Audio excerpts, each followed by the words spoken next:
नमस्कार। आप सुन रहे हैं द बॉलीवुड रेडियो और मैं हूं आपके साथ आकाश। दोस्तों, आज के इस पॉडकास्ट में बात राजेश खन्ना और मुमताज़ की। दरअसल मुमताज़ के कई इंटरव्यूज़ हैं और उन तमाम इंटरव्यूज़ को हमने संकलित किया है आपके लिए, इस पॉडकास्ट के लिए, जिनमें मुमताज़ दिल खोलकर अपने बीते दौर के बारे में बता रही हैं, राजेश खन्ना के साथ बीते पलों के बारे में बता रही हैं और उस कामयाबी का जिक्र भी है जिसमें उन्होंने राजेश खन्ना के साथ जो भी फिल्में की वो सारी की सारी सुपर डुपर हिट रहीं। अब चूंकि मुमताज़ करीब 33-34 सालों से किसी भी फिल्म में नजर नहीं आई हैं, लेकिन राजेश खन्ना, शम्मी कपूर, धर्मेंद्र, दिलीप कुमार जैसे आइकॉनिक बॉलीवुड स्टार्स के साथ पर्दे पर नजर आ चुकी मुमताज़ आखिरी बार 1990 में आई फिल्म आंधिया में बड़े पर्दे पर नजर आई थीं और अपने समय के ग्रेट एक्टर्स के साथ काम कर चुकी मुमताज़ को ऑडियंस सबसे ज़्यादा राजेश खन्ना के साथ पर्दे पर देखना पसंद करती थी। हम सभी को मालूम है उनकी वो तमाम फिल्में, चाहे वो दो रास्ते हों, आपकी कसम हो, दुश्मन हो, ऐसी अनगिनत फिल्में, और ये सभी फिल्में सुपर डुपर हिट रही। इनकी खासियत ये रही, सुपरस्टार राजेश खन्ना के साथ मुमताज़ की केमिस्ट्री बहुत आइकॉनिक थी। और अब मुमताज़ ने एक इंटरव्यू में राजेश खन्ना के करियर और उनके करियर के गिरते दौर को लेकर बात की है, क्योंकि बहुत सवाल उठाए जाते हैं राजेश खन्ना के करियर को लेकर के कि एक पीक तो उन्होंने छुआ, लेकिन उसके बाद उन्हें वो कामयाबी हासिल नहीं हुई। वो कामयाबी क्यों हासिल नहीं हुई, इसका एक सिरा मुमताज़ फिल्म इंडस्ट्री से जोड़ती हैं कि किस तरीके से लोग उनके पीछे लगे हुए थे। और एक इंटरव्यू में बात करते हुए मुमताज़ कहती हैं कि हम स्टार्स जो कुछ भी होते हैं आपके प्यार की वजह से होते हैं और आपके प्यार के बिना हम कुछ भी नहीं हैं। ये पूरी तरह राजेश खन्ना की गलती नहीं थी। मुझे याद है उन्हें एक फिनोमेना के तौर पर पहचाना जाता था। मेरा बंगला उनके बंगले के बहुत पास था। मैंने बड़े नामी डायरेक्टर्स और प्रोड्यूसर्स को उनके सामने चमचा बनते हुए देखा है, बहुत बड़े बड़े प्रोड्यूसर्स, डायरेक्टर्स को। उनकी गर्लफ्रेंड अंजू महेंद्रू पूरी रात होस्ट बनी रहती थी। वो सुबह 3 बजे तक ड्रिंक्स और खाना सर्व करती थी। मुमताज़ बताती हैं कि मैंने शम्मी कपूर के घर में भी इसी तरह की पूरी रात लंबे सेशन देखे हैं। वो मेहमानों को एंटरटेन करने के लिए बहुत खर्च करते थे। मुमताज़ कहती हैं कि मुझे लगता है कि शम्मी कपूर ने खुद को ढीला छोड़ दिया था और तय कर लिया था कि जैसे को चाहते हैं, जैसे वो चाहते हैं जिस तरीके से, वैसे ही जिएंगे।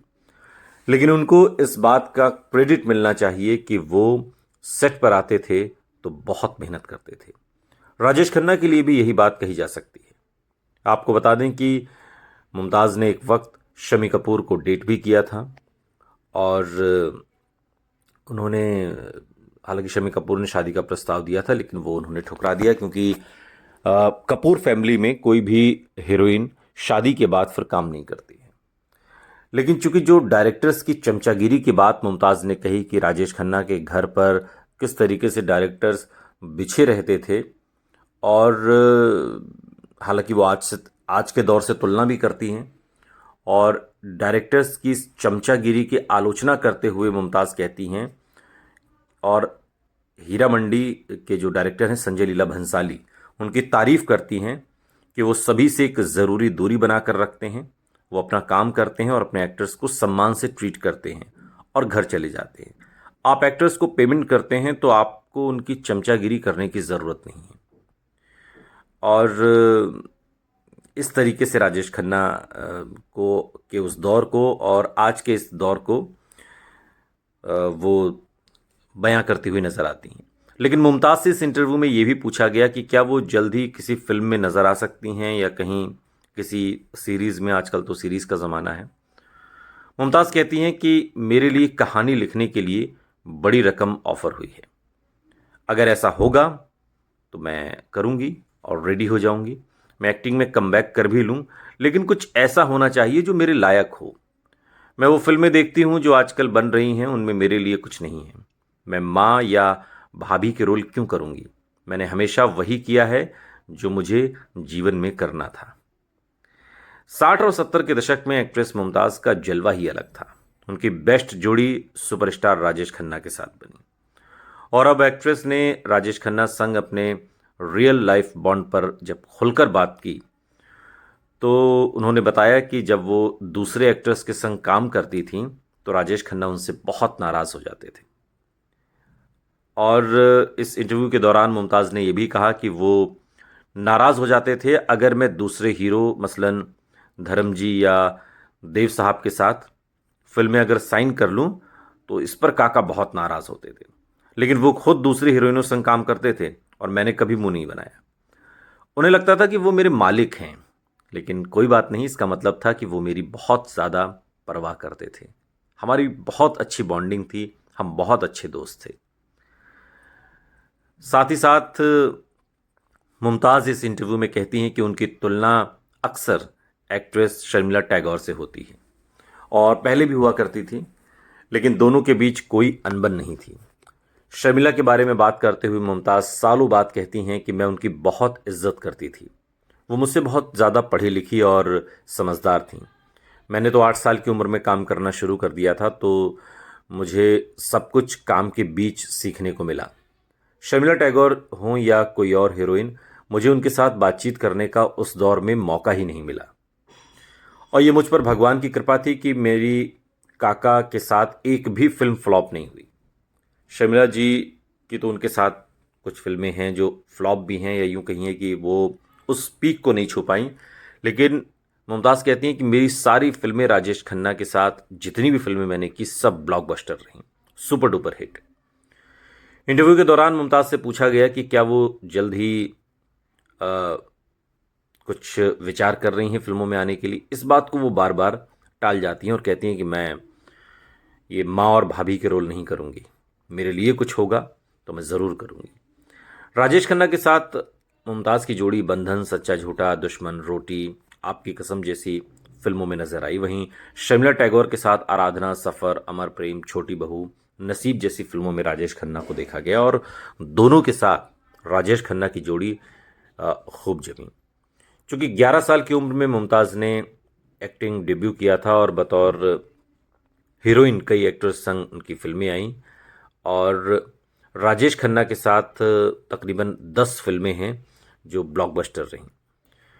और डाउनफॉल पर जब राजेश खन्ना के मुमताज़ बात करती हैं तो कहती हैं कि इसमें सिर्फ राजेश खन्ना की गलती नहीं थी।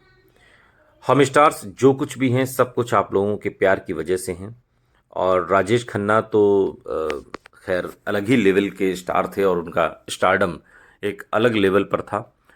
लेकिन फिल्मी दुनिया की चटपटी खबरें कैसे बाहर आती थीं उस दौर में, चूँकि जब सोशल मीडिया नहीं था, स्टार्स इतना इंटरेक्शन नहीं करते थे लोगों से।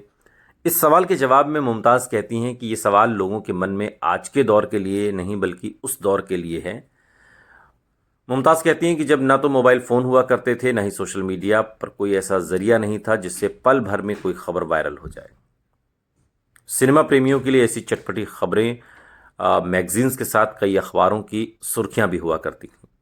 कई बार सिर्फ अफवाह तो कई बार खबरें सही भी साबित होती थी और 60-70 के दशक में कुछ खबरों ने तो मुमताज़ का जीना मुश्किल कर दिया था, जिसके बाद उन्हें कोर्ट तक का रुख करना पड़ा।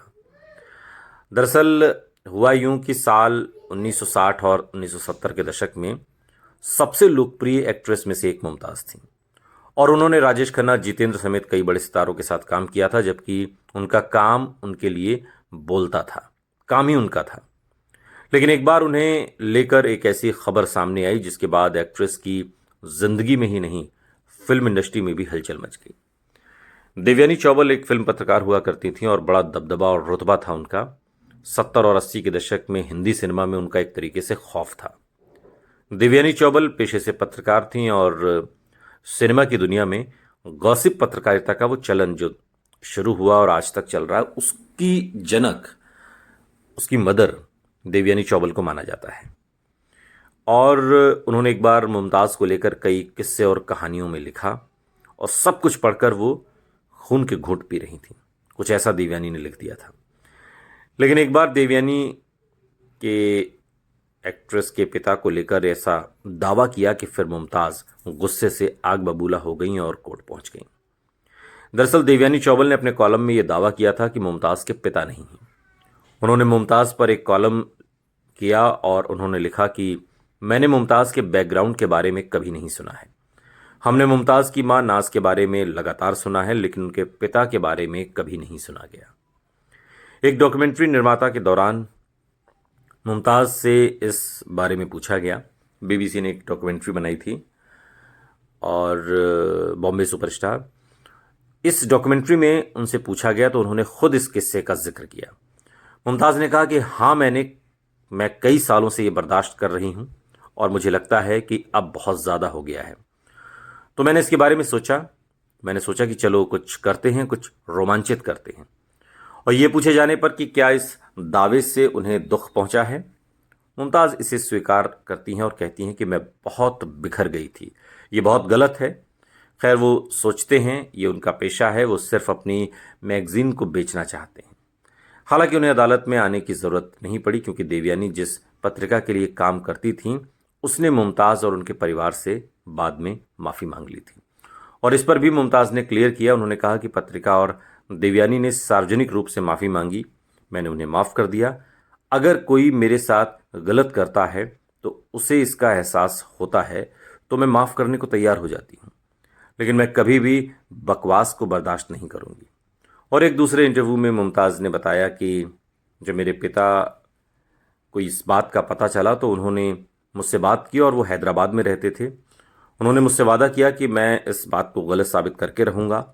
और एक्ट्रेस ने यह भी बताया कि मेरे पिता ने कहा था कि अगर ज़रूरत पड़ी तो मैं खुद कोर्ट आऊँगा और कोर्ट में इस बात को कबूल करूँगा। तो इस तरीके से गॉसिप जर्नलिज्म की जो शुरुआत थी उसका जिक्र भी इस इंटरव्यू में मुमताज़ ने किया। और उन्होंने बताया कि शुरुआती दिनों में उन्हें बी ग्रेड एक्ट्रेस के तौर पर जाना जाता था। कई बड़े सितारे उनके साथ काम नहीं करना चाहते थे, और वो तो भला हो दिलीप साहब का। और महमूद साहब ने दिलीप साहब से कहा और फिर उन्होंने राम और श्याम में मुझे कास्ट किया, और उसके बाद से ज़िंदगी पूरी तरह से बदल गई। और फिर राजेश खन्ना के साथ back to back super duper hit फिल्में मुमताज़ को हाईएस्ट पेड एक्ट्रेस के पायदान पर लेकर गईं। मुमताज़ आजकल सोशल मीडिया पर बहुत एक्टिव रहती हैं। अगर आप इंस्टाग्राम चलाते हैं तो आप मुमताज़ जी को फॉलो कर सकते हैं, और वहाँ पर वो आज क्या कर रही हैं इन दिनों, वो सारी चीज़ें वो वहाँ पर शेयर करती हैं। लेकिन हम बताते हैं आपको पुराने किस्से। सुनते रहिए द बॉलीवुड रेडियो, सुनता है सारा इंडिया।